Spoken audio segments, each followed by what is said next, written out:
Welcome to Ena information YouTube channel. Railway की तरफ से वैकेंसी अच्छी खासी पोस्ट के लिए आई है और आप देख रहे हैं एना इन्फॉर्मेशन यूट्यूब चैनल। यहाँ आपको नौकरी के रिलेटेड आपको वीडियो मिलता रहेगा, इसलिए अगर पहली बार एना इन्फॉर्मेशन यूट्यूब चैनल विज़िट किए हैं तो सब्सक्राइब ज़रूर कर लीजिए ताकि नेक्स्ट अपडेट आपको मिलता रहे।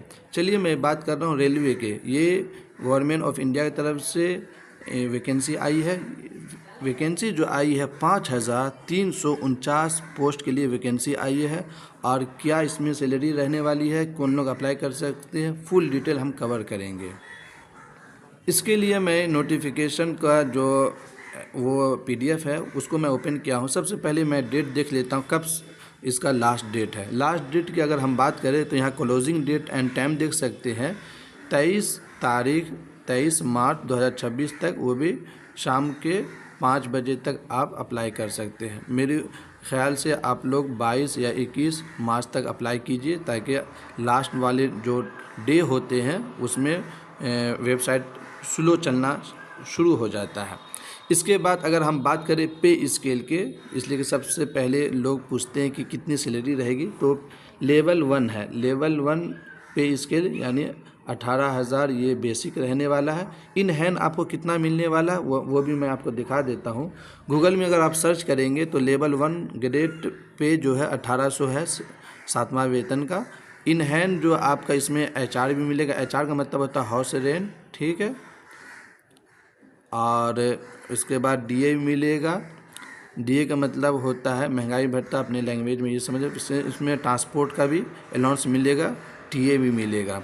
टोटल इन हैंड आपको 25,000 से 35,000 का पर मंथ एक इसमें बताया गया है। चलिए हम डिटेल और कवर कर लेते हैं। एज लिमिट अगर हम बात करें तो 15 से 24 साल का एज होना चाहिए। यहाँ पर आप देख सकते हैं 15 साल से 24 साल के बीच में बच्चा होना चाहिए, स्टूडेंट यानी कैंडिडेट होना चाहिए। उसके बाद इसमें कैटेगरी वाइज छूट दिया गया है। अगर SC ST का है तो 5 साल इसमें बढ़ा दीजिए, मतलब कि 24 के जगह पे 29 साल हो जाएगा। अगर OBC है तो 24 के जगह पे वो 27 साल हो जाएगा। उसके बाद PWD जो है तो उसके 10 साल, जो डिसेबल है उसके लिए 10 साल है। इसके बाद आपका क्वालिफ़िकेशन अगर हम बात कर लेते हैं कि क्या इसमें मांगा गया है क्वालिफ़िकेशन के बारे में, तो हर पोस्ट के लिए अलग अलग वैकेंसी है इसमें। तो ये PDF आप डाउनलोड करके पूरा डिटेल पढ़ सकते हैं। और इसको फॉर्म अप्लाई कहाँ से होगा मैं वो भी बता दूंगा। सबसे आसान तरीका ये है कि आप क्रोम खोलेंगे। क्रोम में खोलने के बाद sarkariresult.com खोलेंगे तो वहाँ पर आपको रेलवे का नोटिफिकेशन नज़र आ जाएगा। मैं आपको वो बता देता हूँ कि क्वालिफ़िकेशन इसमें कम से कम क्या मांगा गया है। अभी मैं देख रहा था, हाँ यहाँ पर क्वालिफ़िकेशन आप देख सकते हैं।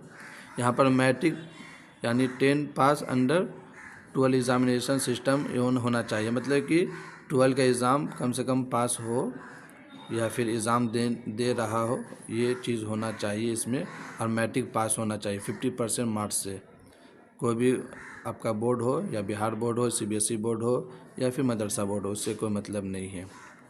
तो ये पूरे बिहार, ये पूरे इंडिया के लिए ये वैकेंसी है। हर डिस्ट्रिक्ट में हर जोन रेलवे का अलग ही ये रूल होता है, तो वो सब अप्लाई कर सकते हैं। अब कहाँ से ये निकालेंगे, तो आप सबसे पहले sarkariexam.com में जाएंगे।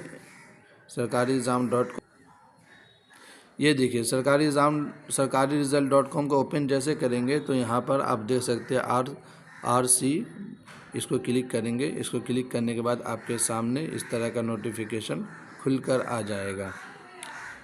इसके बाद खुलने के बाद सबसे नीचे स्क्रॉल करेंगे। नीचे स्क्रॉल करने के बाद आपको ये PDF कैसे डाउनलोड होगा जो मैं आपको देख दूँगा। नीचे स्क्रॉल करेंगे तो यहाँ पर अप्लाई लिंक, ऑनलाइन लिंक दिया, इसको रजिस्ट्रेशन करेंगे, उसका लॉगिन करेंगे। अगर ये नोटिफिकेशन ये PDF डाउनलोड करना है तो इसको क्लिक करेंगे, ये PDF डाउनलोड हो जाएगा। अगर रेलवे के वेबसाइट पर विजिट करना है तो क्लिक हियर को क्लिक करेंगे तो आप यहाँ तक पहुँच जाएंगे। इसी तरह का अपडेट लेने के लिए अगर कोई क्वेश्चन है तो मुझसे कमेंट में पूछ सकते हैं। डिस्क्रिप्शन में व्हाट्सएप चैनल का लिंक दे दिया, वहाँ ज्वाइन हो जाइए ताकि वहाँ से आपको नोटिफिकेशन मिलता रहे। और छोटी छोटी अपडेट आपको मिलता रहे। फिर मिलते अगली वीडियो में। थैंक यू वीडियो देखने के लिए।